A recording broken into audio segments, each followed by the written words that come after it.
This week on Myth, it's a Polynesian demigod with a big fishhook and a bigger ego. This is the first episode in our 3-episode series called Disney Lied to Me, where I'll be taking a famous Disney musical and ruining the hell out of it by telling you the sexual, blood-soaked story behind the singing animals. In this episode, you'll discover that casting your infant son into the sea can give them magic powers, that Maui would do anything for love, including that, and that screwing up a ritual can have dire effects. Then, in Gods and Monsters, it's the sexy seductress who might also be a giant lizard.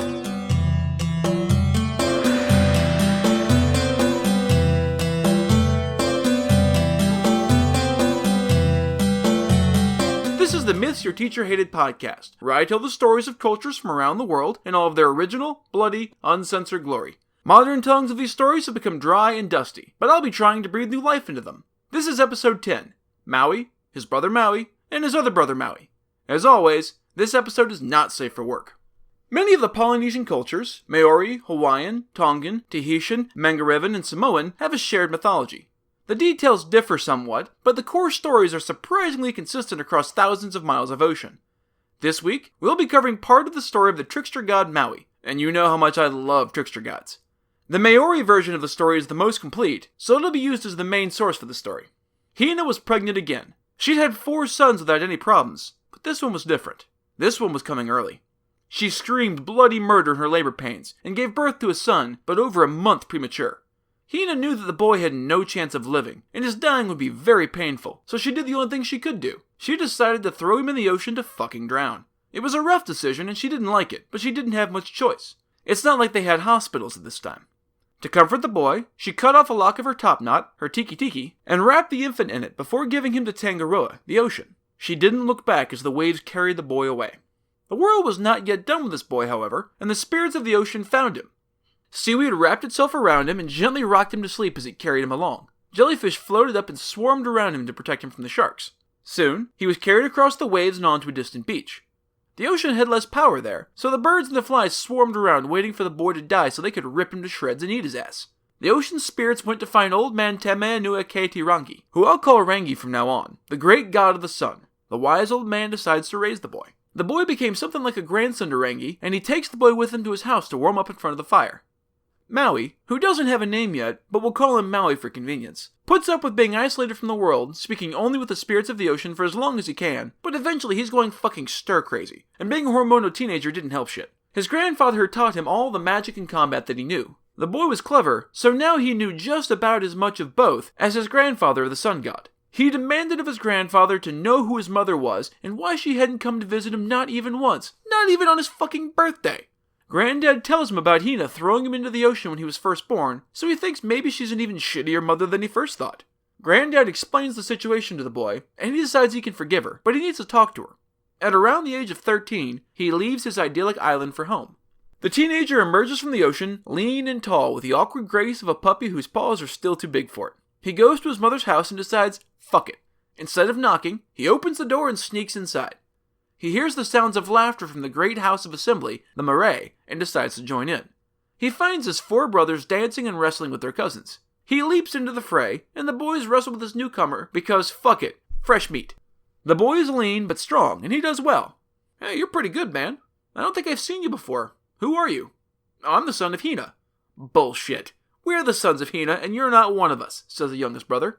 The older than youngest but still younger brother taps him on the shoulder. The 4 brothers, Maui Taha, Maui Roto, Maui Pe, and Maui Wahoo, who for the sake of simplicity from here on out we'll just call Taha, Roto, Pe, and Wahoo, confer with each other. Actually, Wahoo, we did have a younger brother who Mom doesn't talk about. Maybe it's him. We should ask her, says Roto. About this time, Hina walks in to retrieve her boys. She was surprised to see an extra child there, but figured somebody new might have come, so she doesn't say anything until she starts to leave. The 4 boys file in behind her, and the 5th joins the column. She walks over to him. Who are you? And why are you trying to come home with me? I'm your son, lady. She laughs at that. Bullshit. I've got 4 sons. No, Mom, you have 5. You wrapped me in a lock of your hair and threw me into the ocean to fucking die, but I'm back now. Since everyone else is Maui, I guess that makes me Maui too. I'm Maui the baby. Fuck you. Seriously, who are you? I told you, bitch. I'm Maui the baby. I'm the goddamn son you tried to sacrifice to the ocean. Hina got angry. Look, you little shit. You are no son of mine. Get the fuck out of my house, asshole. Maui stood. Alright, I'll go, but I'm still your fucking son. I was born by the seashore. You threw me into the ocean wrapped in your hair. You thought I would die, but I didn't. Tangaroa kept me safe and carried me away to a distant island. Rangi found me and raised me in his home. I grew, and I wondered who my mother was, so Granddad sent me here. I remember the names of my brothers from when I was in your belly.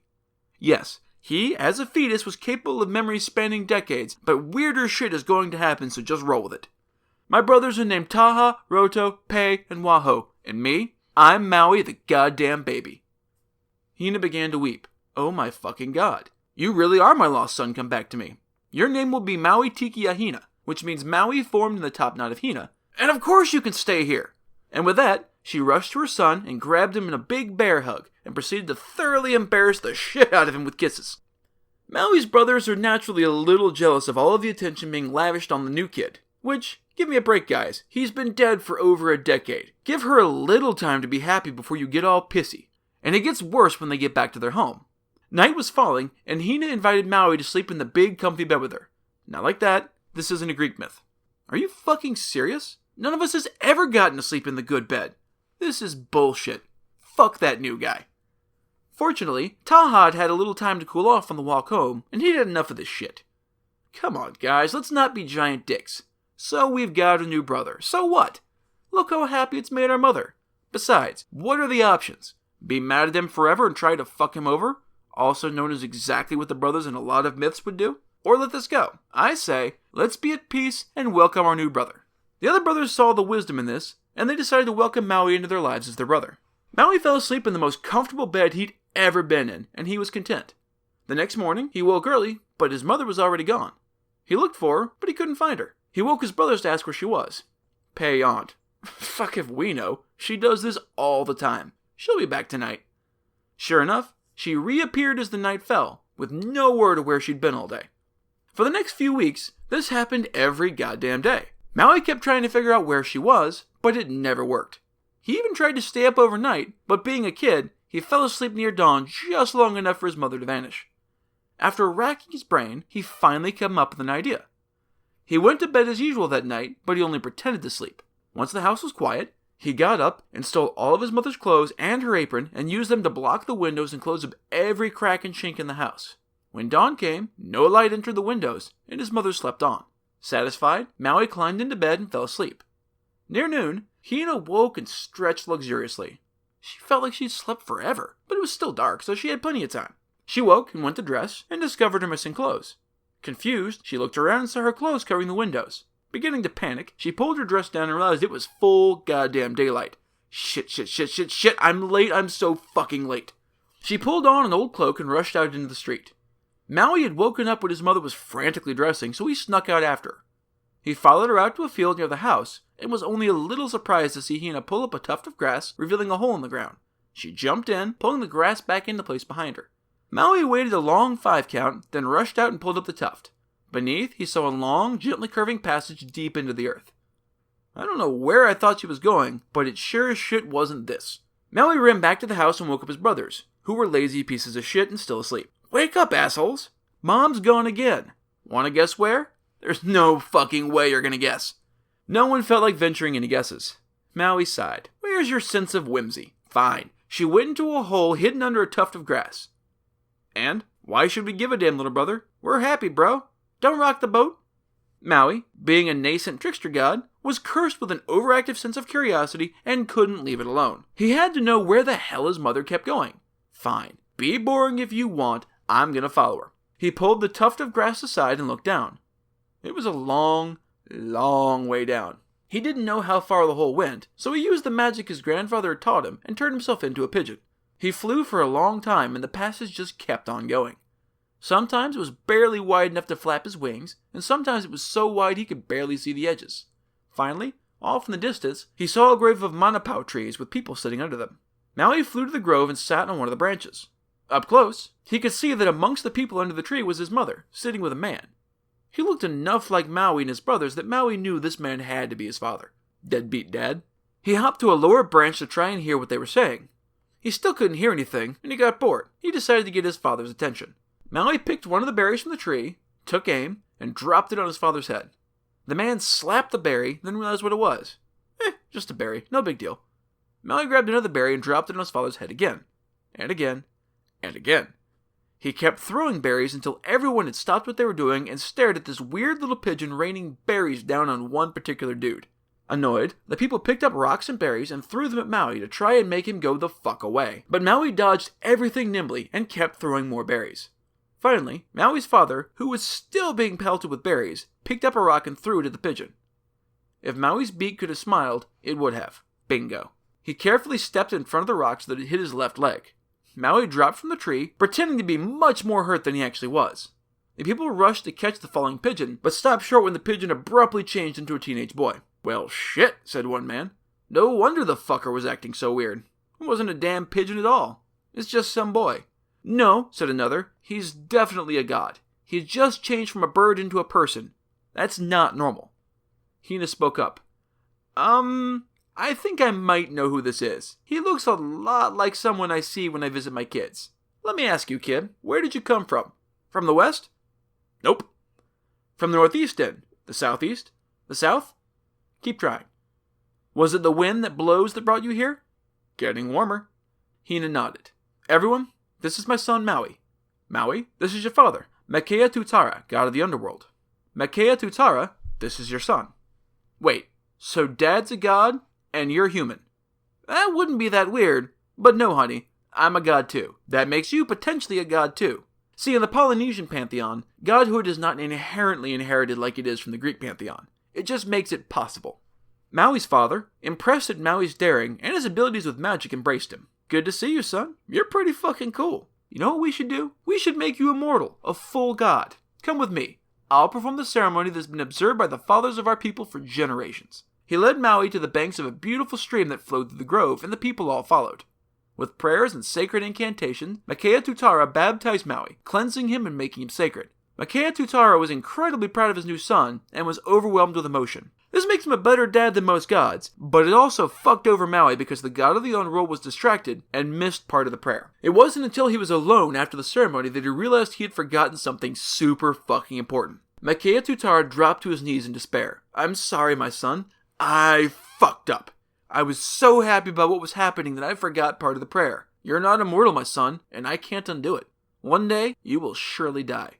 I'm fucking sorry. You will be the hero of the peoples of the world, and as you fare, so fares the world. Since you must someday die, so must they." Shit. I just got, everyone killed because I fucked up a prayer.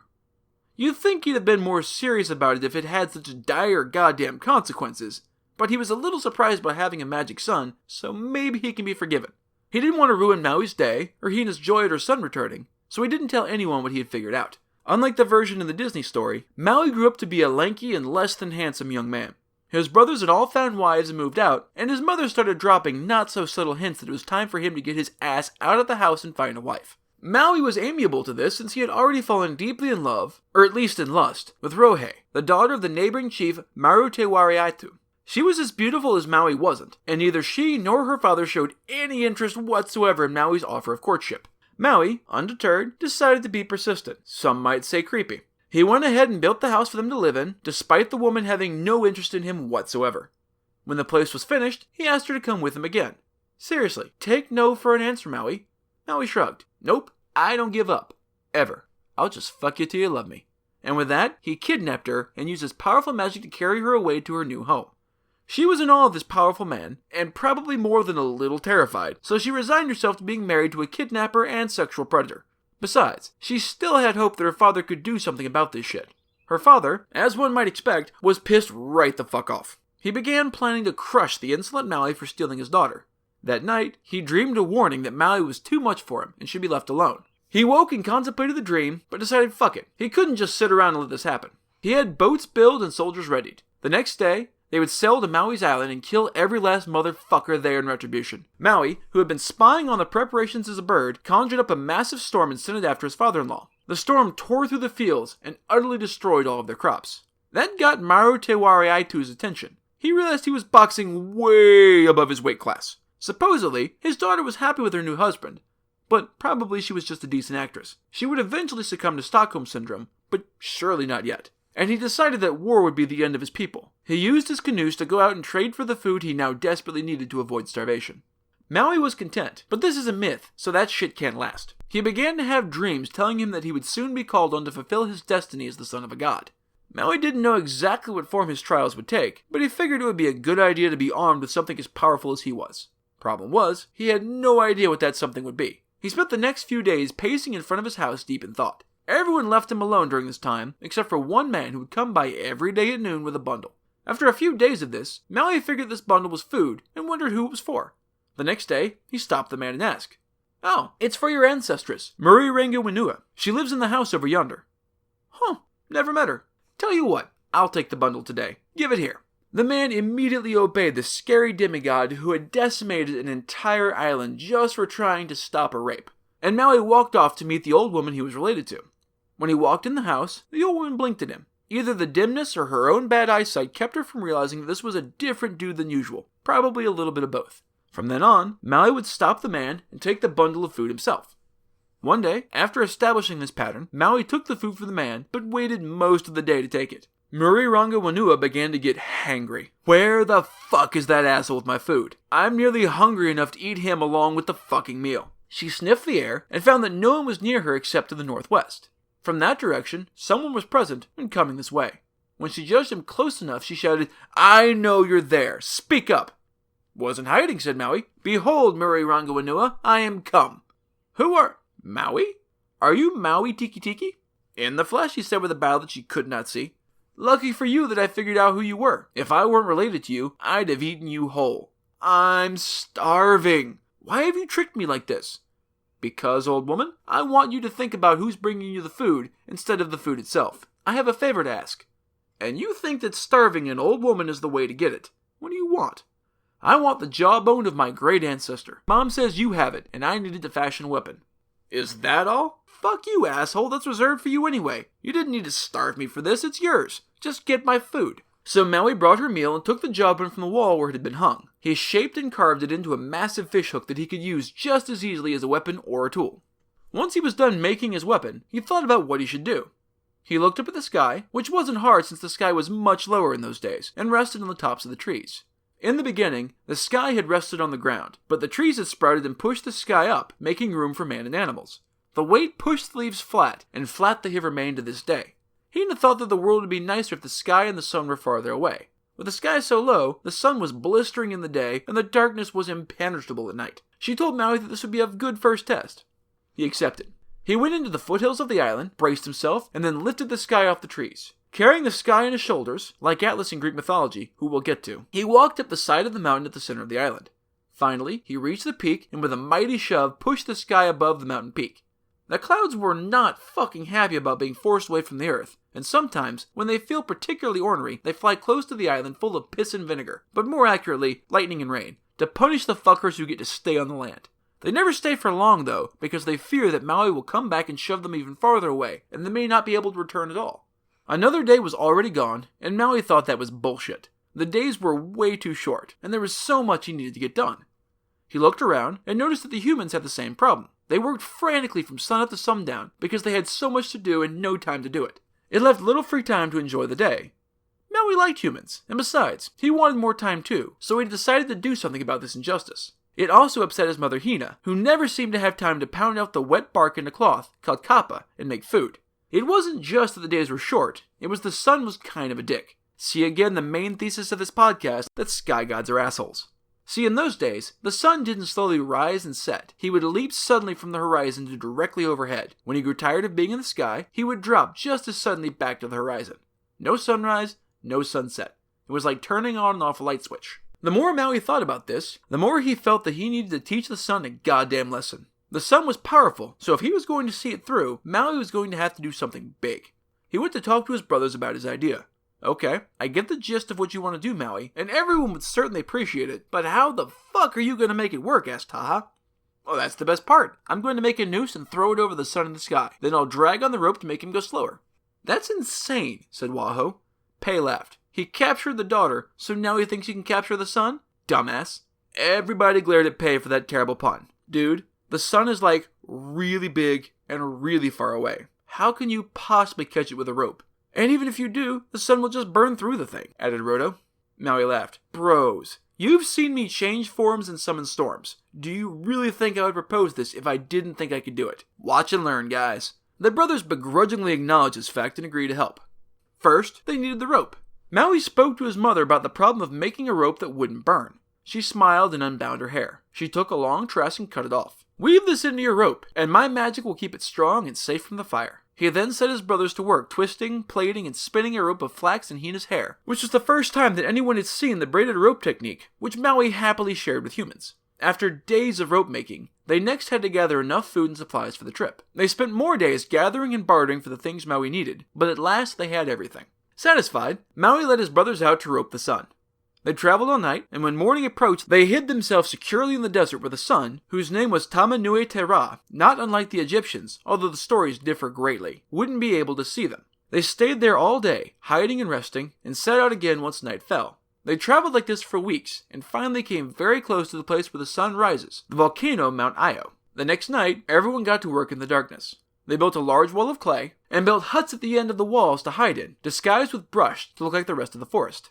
Maui figured, correctly, that if the sun saw them, he would burn them to a bloody crisp in moments. The brothers all hid in the hut at one end of the wall, and Maui crouched in readiness in the hut at the other end of the wall. Not long after they were in place, the light of the sun could be seen rising for his ascent into the sky.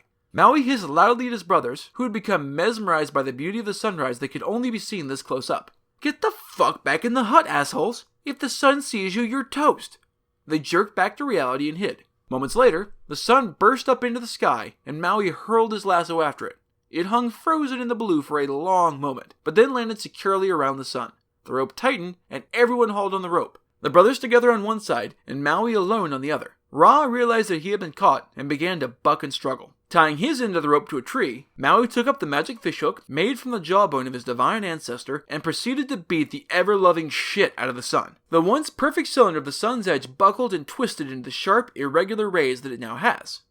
The sun, in immense pain, began to beg the brothers to let him go. Fortunately, Maui had warned them that Ra might do this, and they ignored him, though it made them weep to hear the sun beg so piteously. Finally, the sun turned to Maui. Why? Why are you doing this? Are you trying to murder me? What the fuck did I ever do to you? You move too fast across the sky. The days need to be longer, and the mornings and evenings slower so that men and women have time to enjoy the light, and so they can wake up more gently and end the day's labors more easily. So take it down a notch, Ra, or I'll be back and beat the shit out of you again. Capiche? Ra, terrified, agreed, and to this day, it always hesitates at the horizon, afraid that Maui is waiting for him. Maui is an interesting character with some fascinating, if wildly inconsistent tales.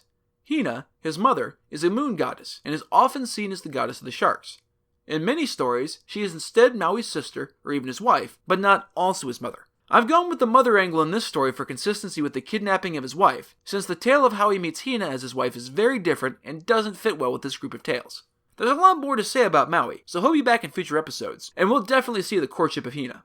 Maui is probably the most famous character from Polynesian mythology, the more so since he appears in Disney's Moana. The movie, which primarily uses the Samoan version of Maui, gets the story fairly accurate, although the main plot is an entirely new story. Oddly, the figure of Hina is completely neglected, in spite of the prominence of her or another goddess very much like her in nearly every version of Maui's story. I personally like the movie, although there are definitely some problems with it, which other people have done a much better job than I can discussing, and at least it helps to introduce the world to this amazing trickster god.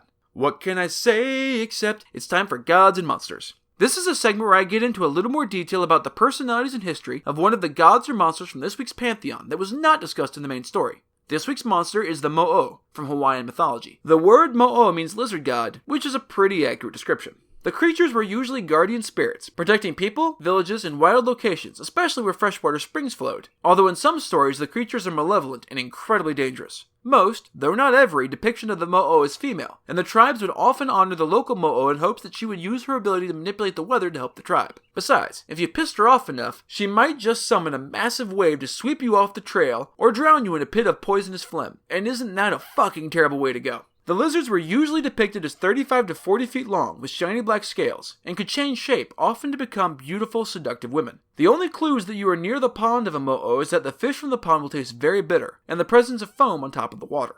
They can also be seen by the light of the flames rising from altars erected in their honor near the fish ponds. In normal times, they spend their days eating the awa root, which can make them dance and writhe from side to side. In many stories, when a mo'o is slain, its body becomes a permanent part of the landscape. The sinuous curves and twisting cliffs of the volcanic islands are seen as the fossilized bones of the unlucky mo'o, or those that pledged to guard a particular place even after their death. To this day, fishermen hoping to catch the Hinalea fish in Wailua Oahu in Hawaii will call upon the spirit of Kalamenu'u, a mo'o. In the past, Kalamenu'u fell in love with a young chief who was out surfing the waves. She took the form of a beautiful woman and walked out of the sea tits out to meet him. He fell in love with her as well, and they were soon married. They were happy, but not for long.